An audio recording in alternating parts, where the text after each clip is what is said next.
17 octobre 2024, on est à une journée, 24 heures et ish à peu près, du début de saison locale du Rocket de Laval. Donc, match d'ouverture à la Place Belle, pardon. C'est toujours un événement qui est assez attendu. On connaît l'ambiance qu'il y a à Laval pour les matchs du Rocket. Et pour ce faire, pour mettre la table pour le match d'ouverture à Laval, pourquoi pas piquer une petite jasette avec Jessica Lemay, rédactrice à Tout sur le hockey qui s'occupe de couvrir le Rocket. Pour nous autres, Jess, content de t'avoir sur le podcast avec nous. Comment ça va? Bonjour, ça va très bien, vous autres? Let's go, ça part? Hey, let's go. Puis là, ça part comme le Ça gars part! au show à Québec qui avait eu l'air d'un fou de lui-même, mais bref. Oui, la saison est partie. En fait, on a eu un week-end du Rocket à l'extérieur, donc 2 matchs à l'étranger pour lancer le bal cette saison. On a vu des belles choses, on a vu des moins belles choses, donc j'ai hâte qu'on s'en parle, Jess. Puis à la fin de l'épisode, on essaye ça cette année, nouveau petit concept. J'ai acheté une boîte Série 1 Upper Deck de cartes de hockey qu'on va ouvrir un paquet ensemble sur le podcast. Et si on touche une carte de plus de 1000$ de valeur, ben ça va être quand même nice. Puis en fait, ce qui risque d'arriver, c'est que ce soit que des cartes à 30 cents. Fait que, mais on va avoir bien du fun, on a bien hâte d'ouvrir ça. Les amateurs de cartes de hockey, là, si vous avez des gros hits, montrez-nous ça, membre Patreon. Là, on va se partager ça en commentaire. Yes. Bref, week-end du Rocket de Laval. Jess, t'as suivi les matchs à l'étranger. T'as aussi été là, dans les disponibilités médias. Donc, grosso modo, comment t'as vu ce week-end, un début de saison avec plusieurs recrues cette année, des nouveaux vétérans dans le groupe de leaders également. Fait que, quelle a été, en général, ton appréciation de ce premier week-end-là chez le Rocket? Je te dirais que c'est un départ. Dans la Ligue américaine, c'est pas comme la Ligue nationale. On n'a pas un calendrier préparatoire très, très étoffé. Le Rocket a joué 2 matchs préparatoires qui ont perdu. Puis c'était pas joli tant que ça. Euh, je te dirais les 10 premiers matchs de la saison, ça risque d'être pas mal des tests, de voir un peu qu'est-ce qui fonctionne moins. On a déjà des choses qui fonctionnent bien, d'autres qui fonctionnent moins bien, mais tu sais, il n'y a pas de panique, puis il n'y a pas de...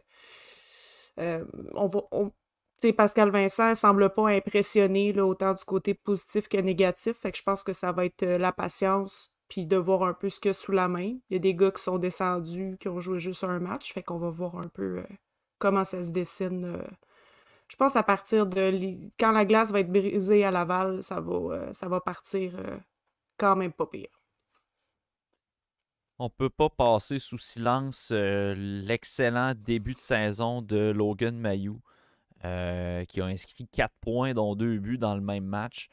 Jess, comment t'as trouvé la réponse, si on veut, de Logan Mayou à la suite d'une rétrogradation qui en a peut-être surpris quelques-uns? Moi, j'en fais partie. Je croyais que Logan Mayou allait possiblement commencer à Montréal, finalement rétrogradé à Laval. Comment tu as trouvé sa réponse dans les premiers matchs? Ben moi, j'ai tout aimé. J'ai aimé le camp de Logan Mayou à Montréal. J'écoutais Pascal dans votre dernier podcast, puis tu sais, il a démontré qu'il était capable d'être, excusez le terme, mais un peu beige, Ouais, c'est c'est-à-dire ça. jouer safe puis défendre. Euh, Puis à son retour à Laval, dans un match, il s'est comme lâché lousse offensivement. Puis après, il est revenu, tu sais, dans la base de je veux défendre, je veux, tu sais, faire ce qu'il faut, ils ont un plan pour moi. Fait que, tu sais, je trouve que Logan Mayou, c'est très bien rodé dans son cas à lui. Puis, comme j'ai dit aussi, cet été, je m'attends à ce que quand il va être rappelé, il va être difficile à tasser. Ouais. D'ici là, moi qui joue des grosses minutes en haut, en bas, c'est vraiment parfait pour lui, là. Bon, c'est pas mal le meilleur scénario en ce moment, je Pascal, pense. t'as-tu Là. là, Mais comment, Pascal? c'est pas mal le meilleur scénario. Ah, c'est juste que L'analyse de Jess est parfaite. ouais, non, c'est ça. Je voulais voir avec toi, Pascal. sais, c'est quoi tes attentes du côté de Logan Mailloux dans ce début de saison-là pour justement possiblement le revoir à Montréal d'ici peu? En fait, tu sais, moi, je pense qu'il doit avoir une date quelque part dans le calendrier que le Canadien a déjà prévu de le ramener, sauf s'il y a une catastrophe en bas. Fait que, tu sais, ils ont parlé qu'il y avait un plan pour lui et tout. Donc, tu sais, le plan, je crois que c'est vraiment genre... Pardon, je joue ta game en bas. Amène la stabilité, joue un peu plus beige, mais tu sais, quand même, tu sais, apprend le timing un peu mieux que l'année passée. Tu sais, l'année passée, au début de la saison, c'était... Le timing, il avait de la misère avec ça. À la fin de l'année, mais il faisait juste plus grand-chose offensivement à part utiliser son tir, mais il amenait plus à rondelle dans la zone offensive. Il était plus que beige. Là, cette année, il était beige de la bonne façon. Il était, en tout cas, bref. L'année passée, il était blanc cassé. Cette année, il est beige de la bonne façon. Puis, dans le fond, il prépare son arrivée dans les pros, puis c'est parfait. C'est vraiment ça qu'il faut qu'il fasse. En ce moment, il n'y a juste pas de place en haut. Puis quand il va avoir une blessure, outre que Jaden Struble, s'il y en a plus qu'une ou deux, ben là, c'est clair que c'est lui qui va être ramené. Mais mes attentes, c'est juste, là, ce qu'on voit, continue. Tu fais vraiment la bonne chose. Ça a été le deuxième défenseur le plus utilisé aussi, là, derrière Waterspoon. Fait que, tu sais, c'est quand même comme un peu plus que 22 minutes de temps de jeu que j'avais vu à Providence. Donc, Ouais. c'est de la glace. Il y a eu un message, hein? Il n'était pas sur le premier power play. Le Canadien lui envoie un message. C'était ridicule. Message clair. Un message clair. C'est ridicule. La réelle question, c'est qui était sur ce fameux premier powerplay-là? Plus ça, moi, qui m'intrigue. C'était qui jouait sur le premier powerplay à la place de Mailloux? Attends un peu. C'est-tu Engstrom? Ouais, c'est Engstrom. Fait que, mais Mailloux, ils savent ce qu'il peut faire. C'est ça, exactement. C'est là que je voulais en venir. T'sais. Quand tu sais exactement ce que Mailloux peut te donner, puis tu as un Adam Engstrom qui arrive, puis on se rappelle, là, la Ligue américaine, c'est une ligue de développement à la base. En espérant aussi gagner des matchs. Fait que, tu sais, Adam Engstrom, tu veux le mettre en confiance dès le début de la saison. Il a connu un bon camp en plus. Tu veux voir qu'est-ce qu'il est capable de te donner en avantage numérique. Fait que le call était totalement légitime. C'était pas une question de message. Là. Tout le monde sait qu'est-ce que Mailloux peut donner en powerplay. Il a un excellent lancer. Mais tu vois, Engstrom, il a une très bonne mobilité aussi. Fait que, on essaye de voir qu'est-ce qui fonctionne le plus avec l'avantage numérique. Est-ce que c'est un gars qui prend un lancer constamment ou un gars qui fait bouger la boîte défensive? Qu'est-ce qui est le plus efficace? Tu l'as dit, Jess, il va y avoir des essais en début de saison. C'est totalement normal. Fait que, il faut pas... je pense pas qu'il faut y voir quelconque conspiration dans le fait que Mailloux soit pas sur le premier powerplay présentement. Dans les autres histoires du week-end, celle qui m'intrigue le plus, puis j'ai hâte de t'entendre, Jess, par rapport à ça, parce que je sais que Pascal Vincent a adressé la situation, si on veut. C'est celle de Joshua Roy. On parlait de la réponse de Logan Mailloux à sa rétrogradation chez le Rocket de Laval. Josh Roy, c'était peut-être un gars qui s'attendait à rester à Montréal. Je pense sans nécessairement le savoir, on peut un peu le déduire que c'était le cas. Pas une très bonne réponse à la Mailloux durant la fin de semaine. Comment tu as trouvé l'attaquant québécois? Puis qu'est-ce que Pascal Vincent avait à nous dire après cette fin de semaine-là concernant Josh Roy? Écoute, premier match, je l'ai trouvé très en périphérie. Là. Son trio, il a dirigé beaucoup de rondelles au filet, mais il n'a pas été très incisif dans ses attaques. Ça a été un petit peu mieux le samedi. Pascal Vincent, il a quand même été... je dirais qu'il n'a pas lancé personne en dessous de l'autobus là, après 2 matchs. Là. Il est quand même encore en train de saisir son monde. Mais je pense que Joshua Roy, il va falloir qu'il prenne un step. Puis moi, j'ai l'impression que, tu sais, Pascal, tu disais que Logan Mailloux, il a comme un plan clair. Moi, j'ai l'impression que Josh Roy, là, tout, tu sais, le fait qu'il n'était pas au camp des recrues, je pense que tout ça, c'était peut-être pour le mettre confortable, pour voir comment il allait réagir. Parce que c'est un gars qui Tu sais, quand il est confortable, il tend à un peu prendre ça pour acquis. Puis, tu sais, c'est un kid aussi, là, au même titre que les autres jeunes dans le pipeline, mais je pense que Roy, ça fait partie aussi de l'évaluation de voir comment il va rebondir, puis qu'il revienne à Laval alors qu'il a été un des meilleurs pointeurs à domicile avec Gignac en plus, que lui aussi, ça part lentement. Je pense que les conditions sont là avec bébé, Barré-Boulet, Pascal.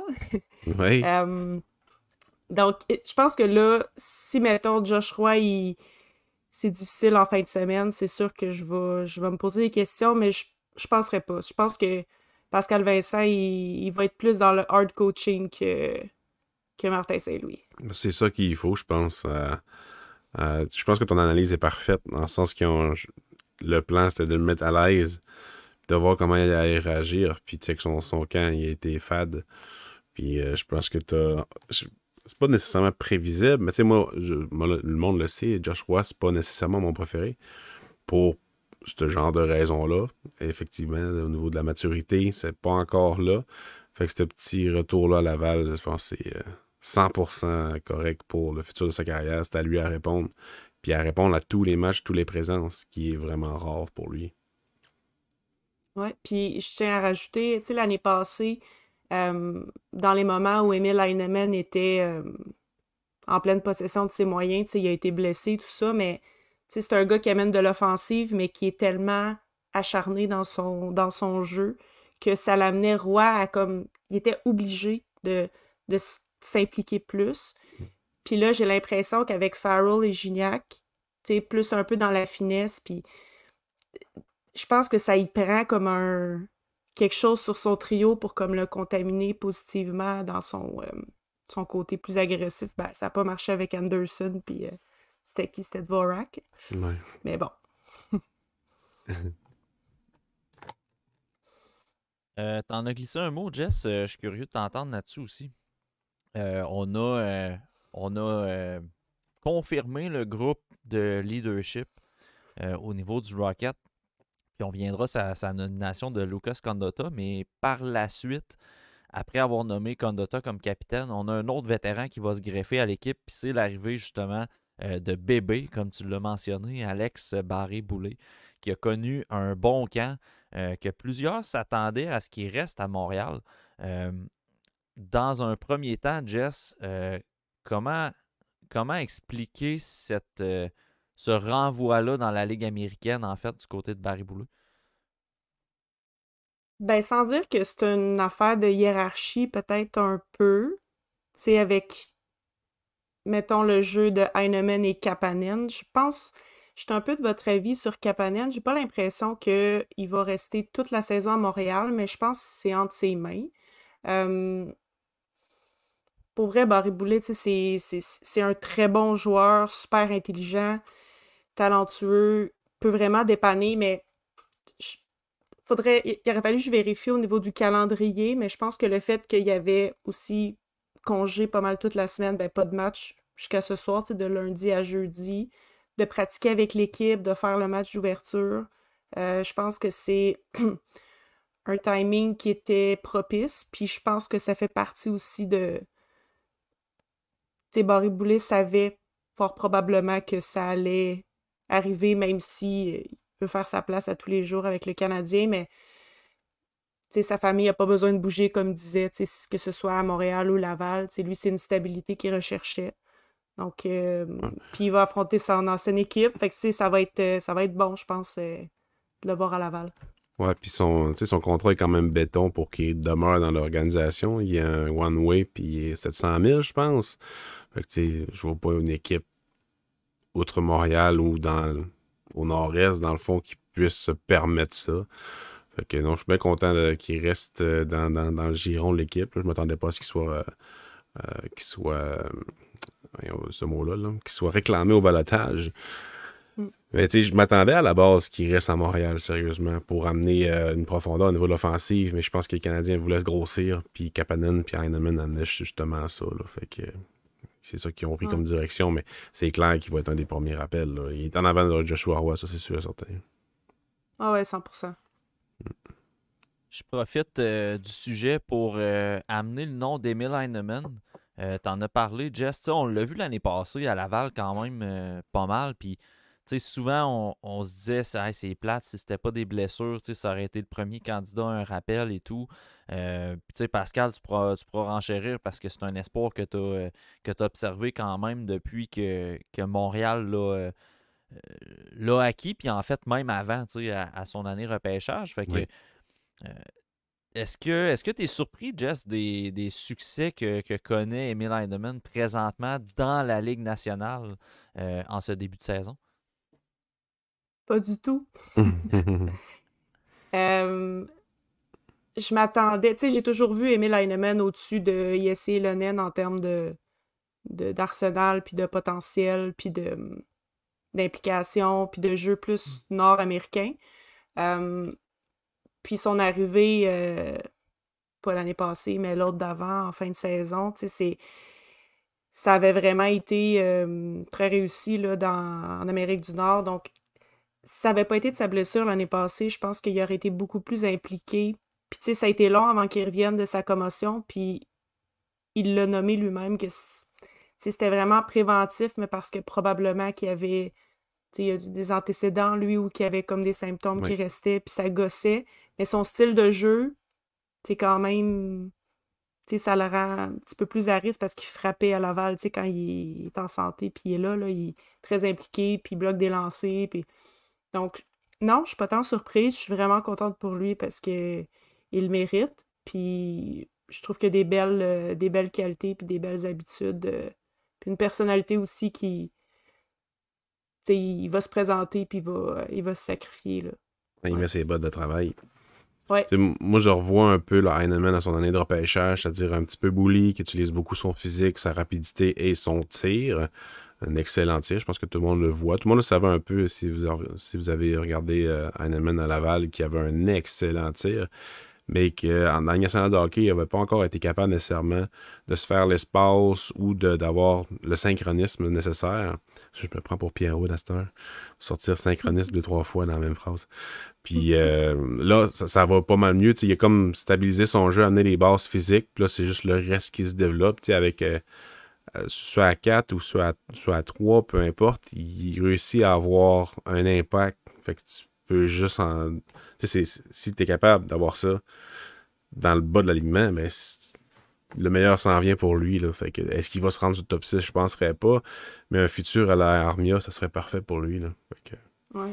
Je serais quand même curieuse de voir. Je serais quand même curieuse de voir sur quoi il a travaillé spécifiquement, autre qu'être vraiment en santé, parce que je trouve qu'au niveau exécution, au niveau parce qu'il manquait beaucoup la cible sur ses lancers, il manquait vraiment de précision. Je sais pas s'il a réajusté un peu la vélocité de son tir, sacrifié un peu de lourdeur pour être plus sur le filet, quoiqu'il a vraiment pris des bons lancers. Mais je serais quand même curieuse de voir où c'est juste mentalement que il est bien rétabli puis qu'il est bien allumé comme on l'avait vu, Matt, après son premier match. Là. Il faisait peur, sérieux. Oh, il y avait encore l'adrénaline dans le sang, on va le dire ainsi, mais non, moi j'irais d'une théorie, puis ça va un peu dans l'aspect mental que tu parlais, Jess. Moi, je pense réellement que c'est le fait d'être à 100% et d'avoir confiance aussi de ne pas être tout le temps en train de regarder si tu te fais frapper. Ça, c'est...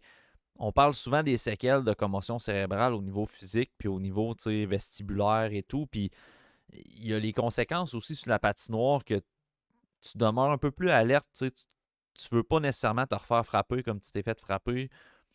Puis sans dire nécessairement que tu te surprotèges, mais c'est un peu un réflexe mental à avoir sur la patinoire. Puis j'ai l'impression qu'Heinemann, c'était peut-être ça l'année passée. Là. Peut-être qu'il se surprotégeait justement parce qu'il y avait une petite baisse de confiance pour pas se reblesser. Fait qu'il prenait son lancer plus rapidement.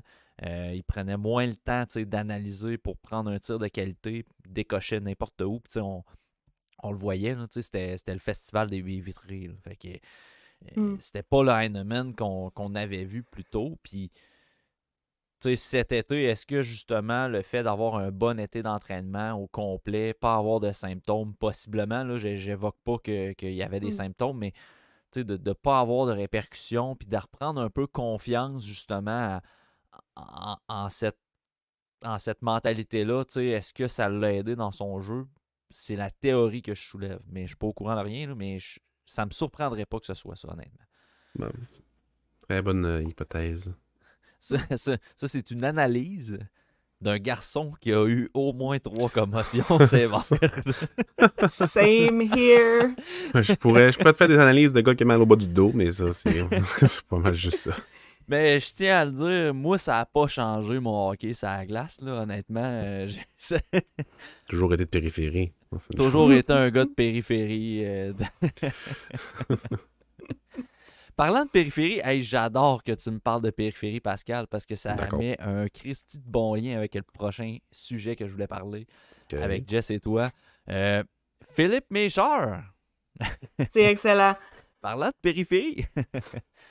Très bon week-end quand même pour Philippe Méchard.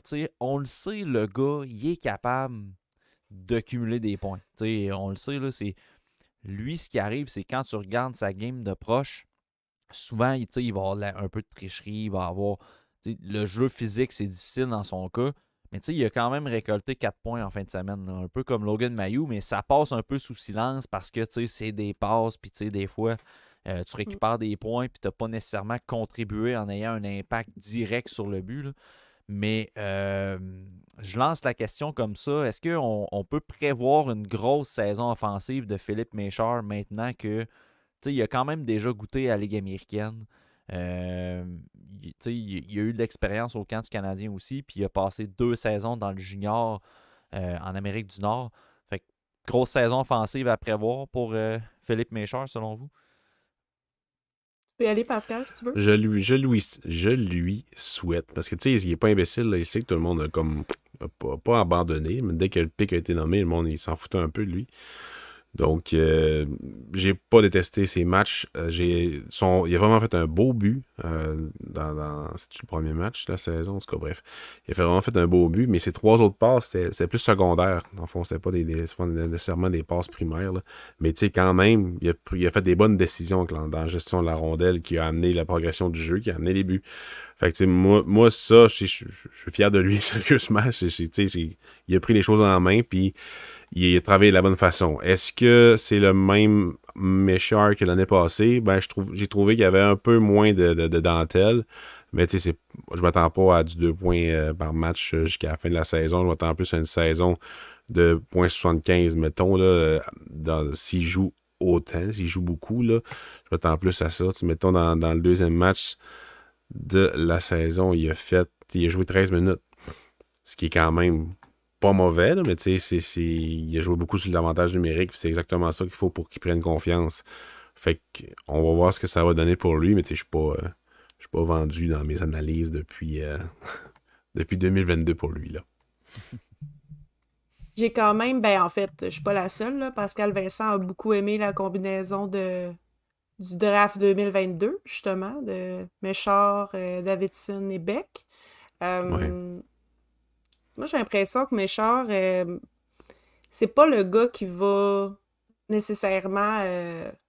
il va pas mener, mais il peut rendre les autres meilleurs, tu sais, avec sa vision, tout ça. Puis ça va être de voir ce que ça se transpose chez les pros. Parce que dans le junior, veut pas, il y a bien des affaires qui fonctionnent sans que ce soit... Tu sais, que ça fonctionnerait jamais dans le hockey professionnel. Puis je pense que Méchard, il faut qu'il passe au prochain niveau pour vraiment voir un peu c'est quoi son identité aussi.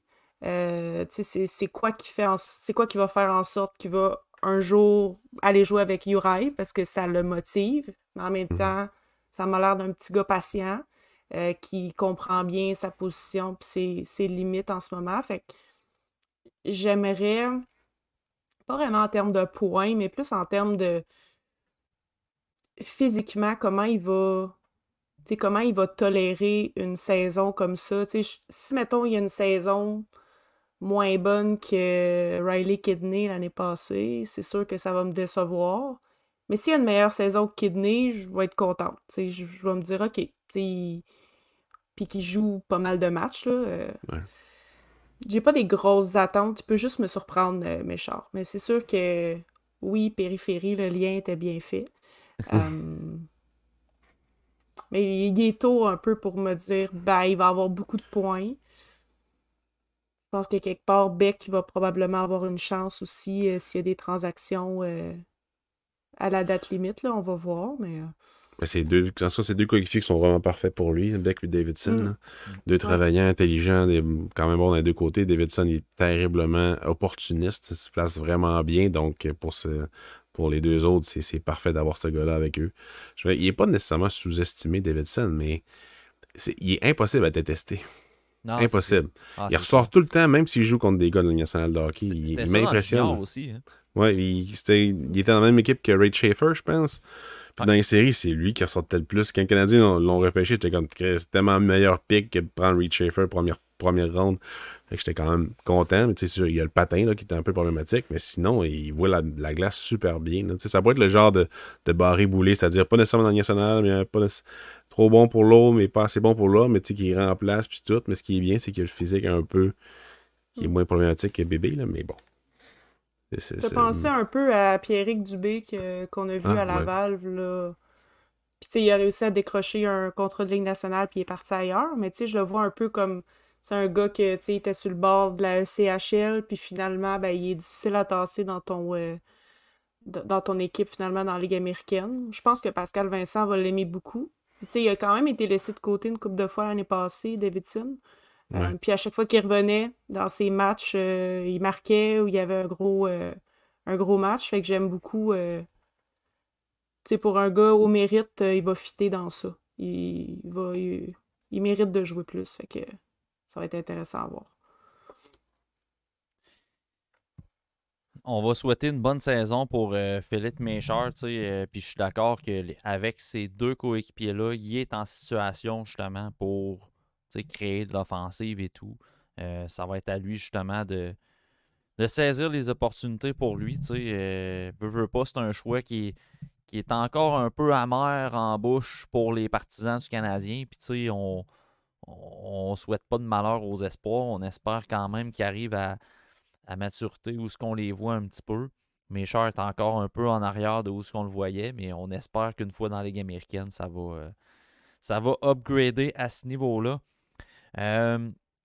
Jess, un de nos petits préférés, c'était évident qu'on allait en parler dans le podcast, et c'est Jakub Dobeš.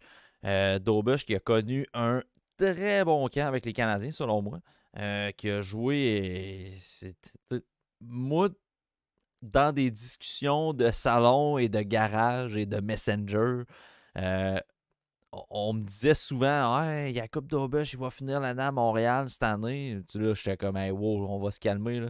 On a vu c'est quoi le ménage à trois l'année passée, puis on n'en veut pas à Montréal cette année. Fait que, tu sais, moi, je m'attends à ce que Dobeš reste toute la saison à Laval. Là. Je pense que c'est assez évident. Il n'y a aucune presse à avoir avec lui. Moins testé en fin de semaine, par exemple. Il n'y a pas eu beaucoup de tirs. Il a cédé 2 fois, si je ne me trompe pas. Comment tu as trouvé les performances de Dobeš? Est-ce qu'on est encore dans la même lignée que ce qu'on a vu au camp du Canadien? Ben, bien honnêtement, j'ai pas vu sa performance de vendredi, mais tu sais, j'ai vu son camp là, avec le Canadien. Dobeš va progresser, va continuer cette année, il va avoir beaucoup, beaucoup de départs. Euh, Honnêtement, c'est le facteur principal que, selon les attentes et non, selon ce que je m'attends de lui, Laval va faire les séries. Pour moi, c'est un constat d'échec s'ils les font pas, étant donné l'expérience acquise des jeunes qui sont à leur deuxième saison ou troisième. Le duo de gardien de but. Hughes, il commence, mais il s'est bien débrouillé. On va voir ce que ça donne. Mais si Dobeš, il n'y a pas de blessure puis il n'y a pas de rappel du côté de Montréal, pour moi, si en haut, ils veulent être dans le mix, une expression que vous adorez. Dans le portrait. Non! Ben, pour moi, une équipe de la Ligue nationale qui veut être dans le mix, qui est en reconstruction, la Ligue américaine, il faut qu'elle soit en série, surtout que c'est un format de série éliminatoire qui est généreux, là. Pour moi, c'est un constat d'échec, là, s'ils font pas les séries, à moins d'une catastrophe, là. Mais, ouais. Donc, Dobeš va être une grosse partie de ça. Je trouve ça 100% intéressant. d'accord. Je trouve ça intéressant que tu parles de série pour le Rocket parce que quand même, tu sais, même si il y a plusieurs jeunes qui ont une saison supplémentaire dans le bagage d'expérience, tu sais, reste qu'il y a encore beaucoup de nouveaux qui sont arrivés cette année, tu sais. Est-ce que ça va être suffisant justement pour rivaliser, pour percer en série cette année? Toute Ouais. ta prédiction, c'est série cette année pour le Rocket? Ouais. Ah, 100%, parce que, tu sais, comparativement à l'année passée, je trouve que les gars qui rentrent, puis là, je nomme juste, mettons, Beck puis Tuck, ben, il est arrivé en fin de saison, mais Jack Hayes, je le rentre pas trop là-dedans parce il manque un peu de coffre, mais c'est des gars qui sont plus prêts physiquement puis qui sont prêts à prendre des rôles. Comparativement à l'année passée, tu sais, l'année passée, ça a été beaucoup. Puis je trouve que les vétérans, il y a un meilleur entourage, il y a moins de Ouais. guests dans les signatures, des gars qui connaissent Laval, qui connaissent bien la Ligue américaine. Moi, je pense que c'est ça qu'on vise, là. On est rendu là, je pense, dans le processus de reconstruction, là, de Ouais. faire les séries, là. Tu sais, si t'enlèves le mauvais début ou la mauvaise moitié de saison de Daubesh, puis tu fais juste le remplacer par une saison complète du Daubesh de la deuxième moitié de saison l'année passée, tu penses que tu augmentes ton nombre de points. Déjà là, Ouais. en tant qu'équipe, ta défensive est plus stable. Engstrom veut pas, oui, c'est sa première saison, mais dans ces 2 matchs qu'il a joué en fin de semaine, ça avait l'air d'un vétéran quand même pour Laval. Puis, tu sais, Mailloux, je m'attends pas à ce qu'il joue toute la saison, mais tu sais, qu'il joue. Ouais. Je m'attends pas à ce qu'il joue toute la Ça veut dire saison qu'il à y a plus Laval. de fun. Quand il joue, là, il y a plus de Ouais, il fun. joue. Puis, mais tu sais, il va quand même avoir un impact en début de saison. Puis, tu sais, Farrell, oui, mais tu sais, le roi est là, ça va donner un peu de punch à l'attaque s'il se déniaise. Mesher, puis tout. Fait que, tu sais, j'aime bien le mélange de vétérans puis de jeunes. Puis l'expérience des jeunes aussi dans l'alignement. Là. Donc, tu sais, puis Barry Boulay, s'il joue 75% des matchs dans l'équipe, c'est juste du gros plus pour la formation. Fait que non, je suis d'accord avec toi, mais mes attentes, c'est les séries aussi. Mais je flipperai pas à table, ça arrive pas, mais je pense que ça c'est juste la suite logique. Ils ont un excellent alignement, puis un meilleur gardien que l'année passée, parce qu'il est plus pas là, mais il a plus d'expérience, puis c'est un gamer, Daubesh. Mhm. C'est sûr Puis que je trouve pas qu'il y a tant de faiblesses non plus, tu sais. Ouais. Mettons, défensivement, c'est plus équilibré. Il y a des bons vétérans, des gars qui sont reconnus aussi pour être disciplinés. Fait que, tu sais, ils ont été bons, là, sur le piqué. Là. Ils ont juste accordé un but en 2 matchs. Tu sais, c'est quand même pas si pire, là. Il y a eu 4, je pense, 4 puis 3, fait qu'un en 7, là. Mais c'est déjà beaucoup mieux que l'an dernier. C'était vraiment difficile. Ouais, puis tu sais, souvent, tu sais, on regarde, mettons, les Stars de Texas l'année passée. Tu sais. T'avais Logan Stankoven, t'avais Maverick Bourque qui dominait offensivement la ligue. Puis pourtant, tu sais, Texas était pas en tête dans les équipes de la Ligue américaine. Fait que, tu sais, parce que moi, mon premier réflexe, c'est de, tu sais, je regarde l'alignement puis je me dis, ça manque. J'aurais l'impression que ça manque d'offensive. Là, tu sais. Il y a trop de points d'interrogation pour en venir à me dire, OK, on va viser série cette année. Tu sais. Sauf que la Ligue américaine, c'est pas ça. Tu sais, ça porte beaucoup sur la discipline, comme tu le dis. Puis, tu sais, je pense que justement, en défensive, on a fait des grosses améliorations. Tu sais, juste, mettons, si tu prends 1-pour-1, Adam Engstrom est 100 000 fois meilleur que Mathias Lundlander. Là, il y a quand même beaucoup d'exagération dans mon 100 000, là, mais enlève 1-0, mettons. Là. C'est une bonne amélioration. Puis en plus, déjà, lui, il a joué du hockey professionnel en Suède. Fait qu'il a cette expérience-là. Puis il est allé Il en va être série avec une équipe négligée, puis ils ont gagné la coupe là-bas, tu sais. exact. Mhm. C'est un bagage qui est vraiment à ne pas négliger. Puis, tu sais, William Trudeau se retrouve quand même si c'est un jeune vétéran, se retrouve dans les plus jeunes encore parce que là, tu as Waterspoon qui s'est rajouté. Ils sont allés chercher Lindstrom aussi, Gustav Lindstrom Mhm. qui est revenu dans l'équipe. Fait que, tu sais, je connais moins Zach Hayes puis Très bon camp, Zach Hayes Josh avec le Jacobs. Canadien, là. J'y connais moins. Là. OK. C'est ça, j'ai pas... Puis Jacobs, je me trompe pas, c'est un choix de deuxième tour du côté du Colorado, si je le mélange pas avec Hayes. Puis lui, dans le fond, il revient d'une blessure, un peu comme on a vu... j'ai déjà oublié son nom. Bref, l'année passée, droitier là, qui s'est blessé souvent. Là. C'est un gars qui revient d'une blessure, mais qui avait quand même une grosse blessure, mais qui avait un bon potentiel.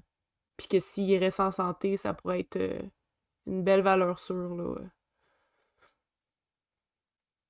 Le deuxième All tour right. des Devils en 2014.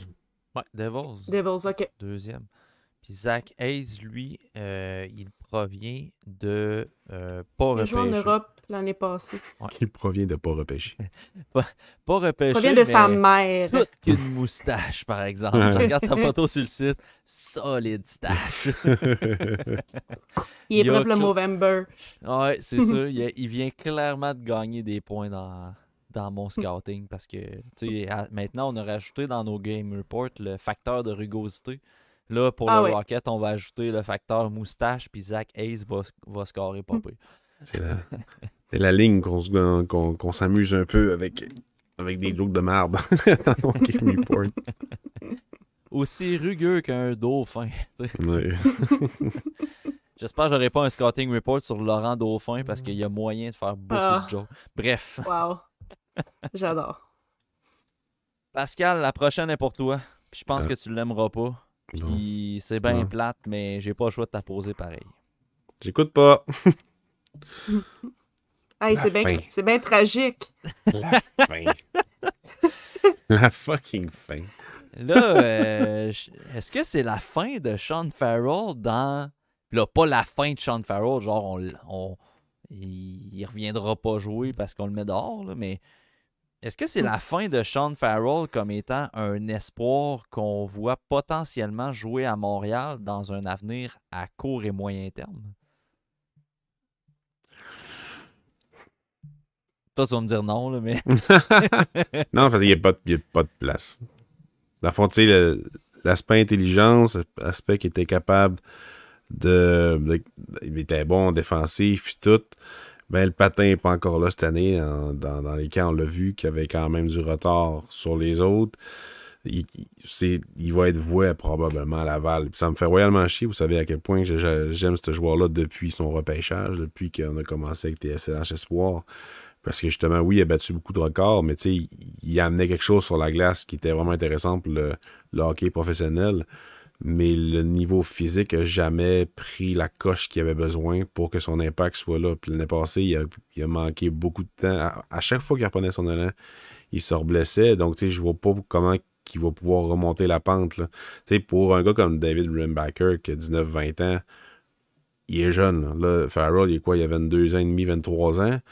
Il a manqué quasiment un an. Sa première année professionnelle avec des blessures.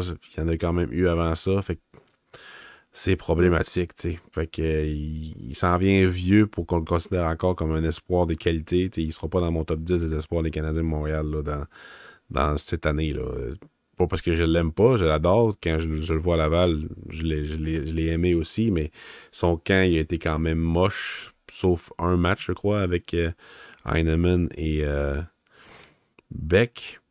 Mais là, tu sais, c'est parce que dans la Ligue nationale de hockey, je suis pas sûr qu'il va avoir une chaise pour lui, à part un petit banc pour enfants. Fait que c'est pas la fin du joueur.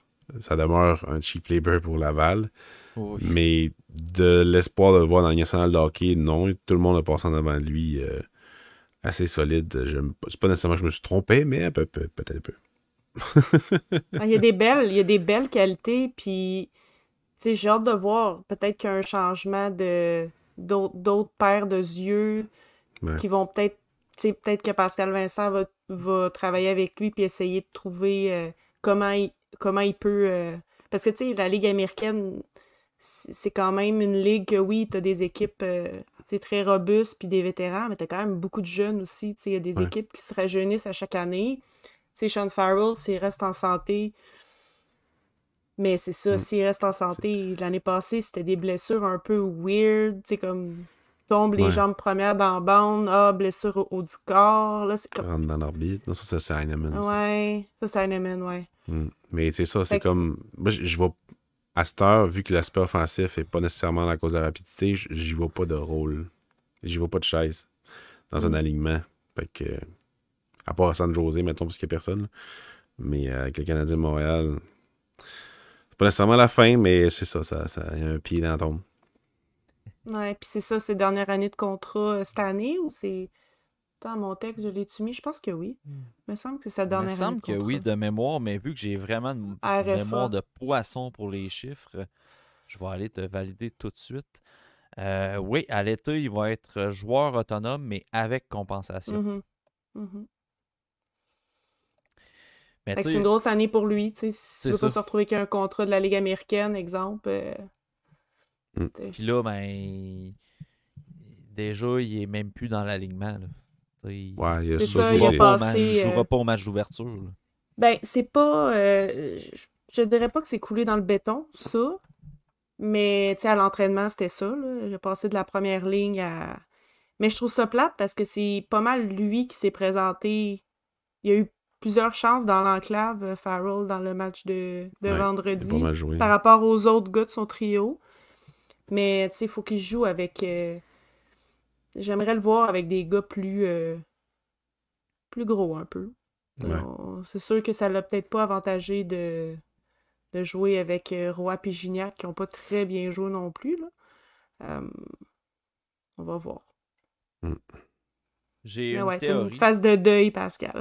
Une phase de deuil. Ah, il y a Philippe Eriksson là, qui s'en vient, là, qui est quand même pas pire. Dans le montage, je vais mettre la marche funèbre pendant que Pascal parle.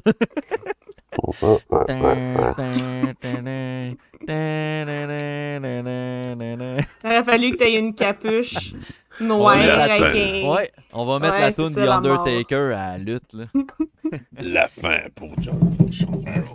Non, mais j'ai une théorie pour vrai pour Sean Farrell. Puis. Ouais, C'est l'Halloween chez les Ah, Lapointe. ouais.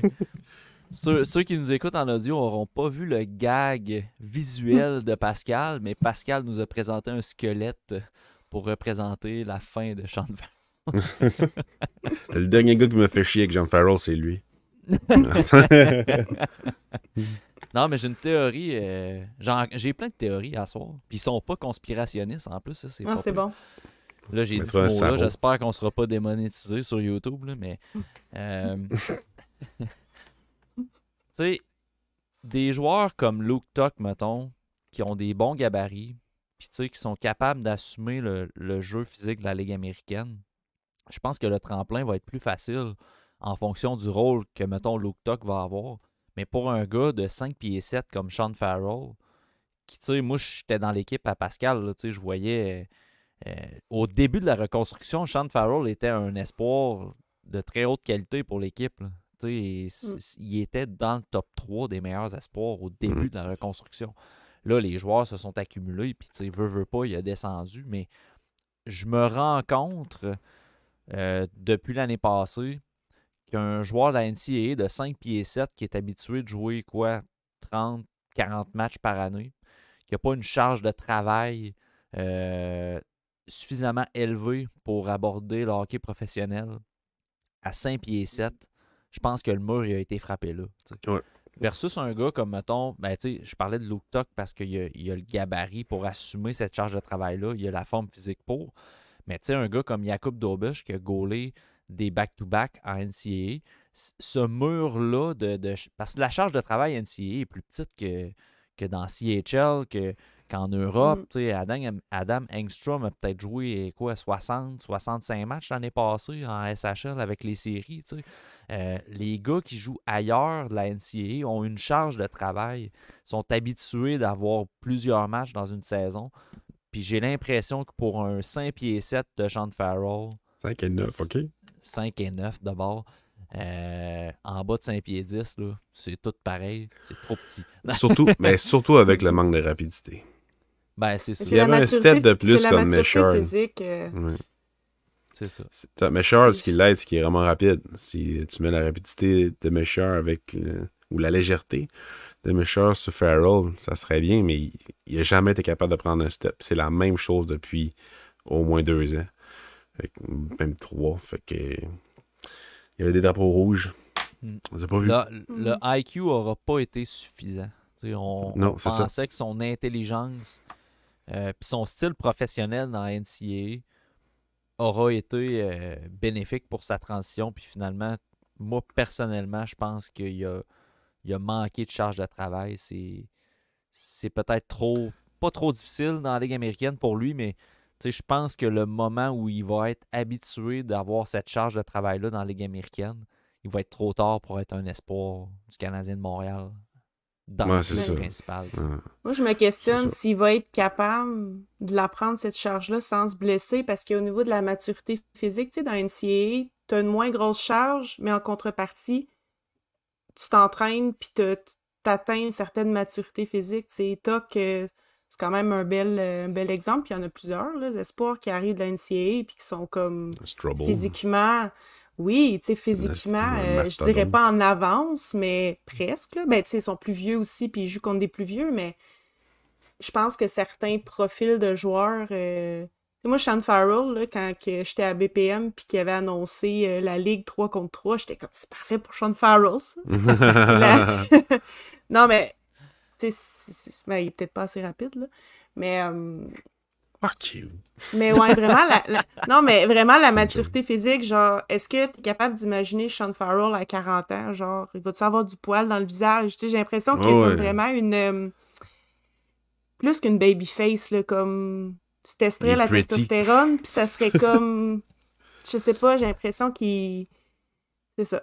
Donc, il manque quelque chose. Selon ton analyse, Jess, Lane Hudson, au niveau de ton indice de puberté et de... Ouais.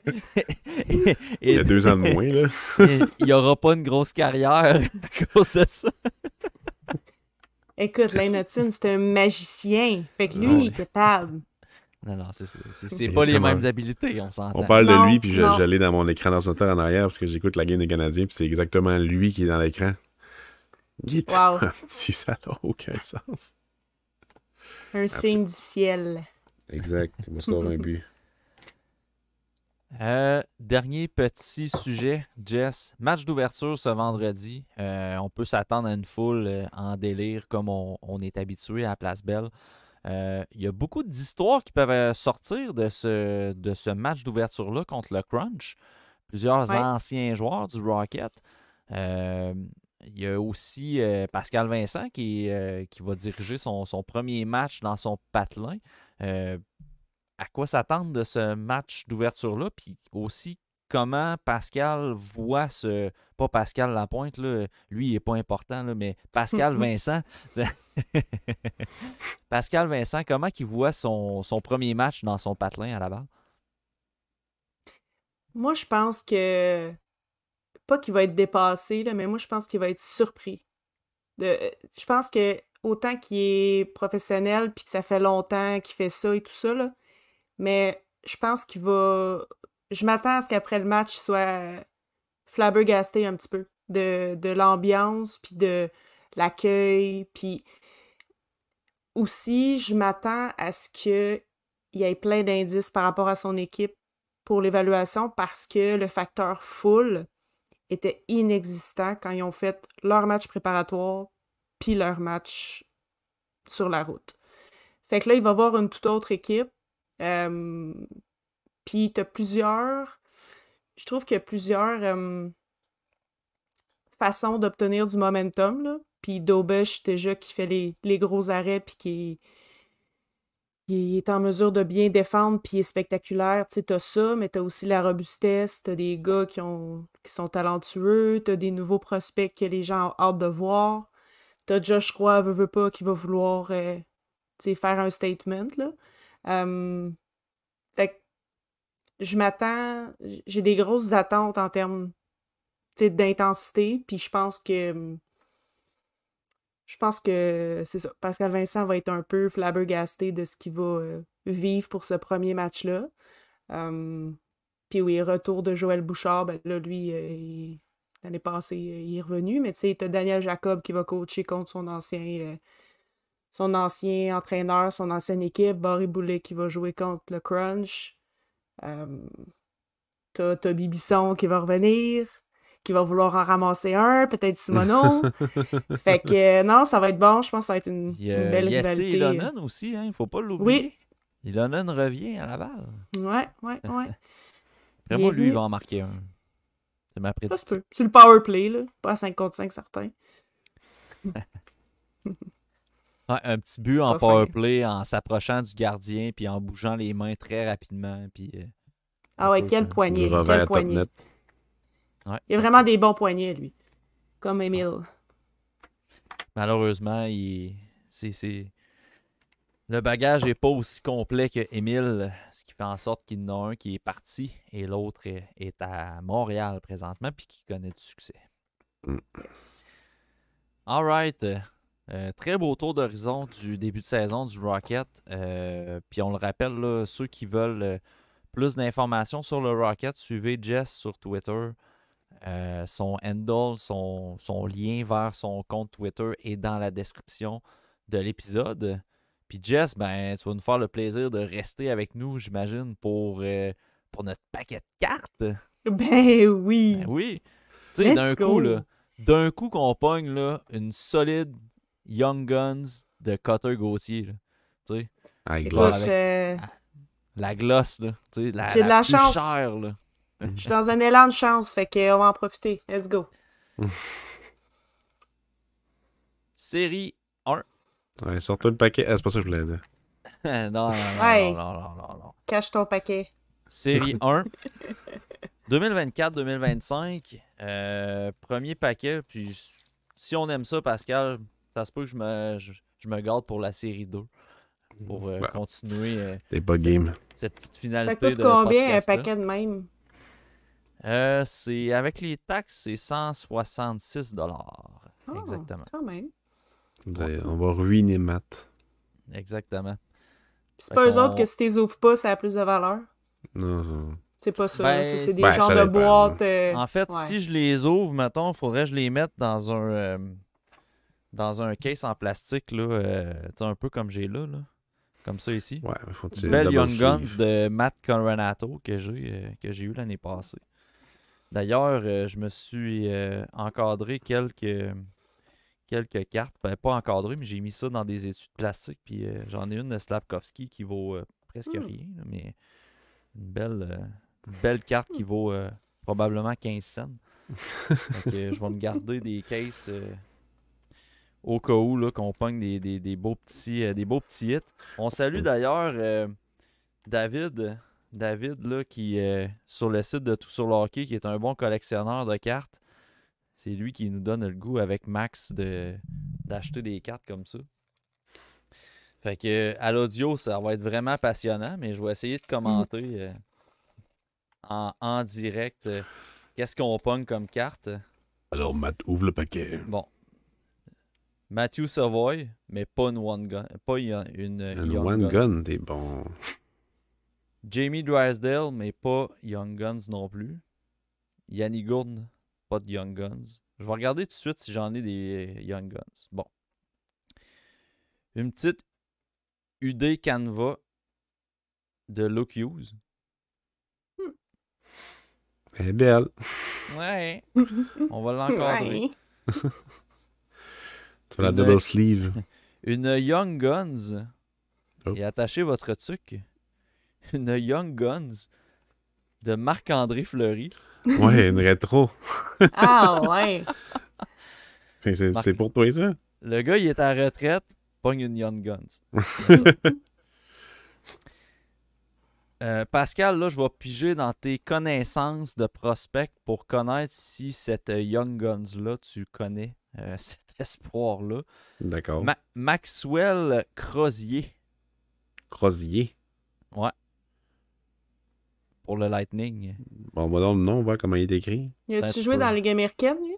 Je vais, probablement, là. Je vais enlever mon Ça me dit quelque chose. arrière-plan, là. Maxwell Crozier, là, avec les... Ça s'écrit comme ça se dit, là, avec un Z. Non, ça ne dit rien, malheureusement. Timo Meier, Tristan Jarry, Joseph Wall et Alex... Hey, hey! C'est toutes pas des Young Guns que j'ai pogné, mais cette carte-là doit assurément valoir moins 80 000 $. Alexander Georgiev, début de saison de marde. Oui. Fait que bref, premier paquet ouvert sur le TSLH podcast. On se retrouve avec une Young Guns rétro de Marc-André Fleury, une Young Guns de... Pas une Young Guns, pardon, une UD Canva de Luke Hughes, puis une Young Guns de Maxwell Crozier. On n'aura pas pogné de gros hits dans ce dévoilement-là, malheureusement. Pas grave, ça. Il y en a quoi, 24 au total dans ce genre de boîte-là? 12 paquets. 12 paquets? On va en avoir OK, 12 paquets pour 160 kicks? Ouais, exact. OK, je pensais juste ce paquet-là. Non. Es-tu malade? Oui, je suis malade. Une de Cup. Il va acheter une de Cup. Mais c'est bon, Georgiev. Georgiev, il aurait pu le retirer du paquet comme ils l'ont retiré du match. Au moins. Mais dernier match, il s'est pas fait retirer. Il a donné 4 buts, mais il s'est pas fait retirer. C'est ridicule. Bravo. Il leur manque beaucoup de monde aussi, là, on va se le dire. Là. Il leur manque quasiment 40 millions. Là. C'est mon premier... C'est mon premier choix de goaler dans mon pool. Hein. Fait que vous comprendrez que même si on est sur le TSLH Espoir, puis qu'on regarde les espoirs, puis qu'on suit ça avec les articles du TSLH et tout, ça fait pas de nous des experts de pool. Hein. Moi, j'en fais pas beaucoup des poules parce que je laisse la chance aux autres. Ah, c'est ça. Donc voilà, merci Jess d'avoir passé sur le podcast. Merci Pascal d'être au rendez-vous encore. Puis pour ceux qui nous écoutent à la maison, dans votre voiture, n'oubliez pas de vous abonner à nos plateformes audio, YouTube aussi, parce que des fois sur YouTube, on sort des capsules qui sont pas nécessairement là, sur Patreon ou en audio. Fait que venez faire un tour sur notre chaîne YouTube. Abonnez-vous à Jess pour suivre toute la couverture du Rocket de Laval cette saison via Twitter. Puis vous allez voir passer de toute façon ces textes sur le tout sur lehockey.com. Donc merci à tous, puis on se revoit dans un prochain épisode.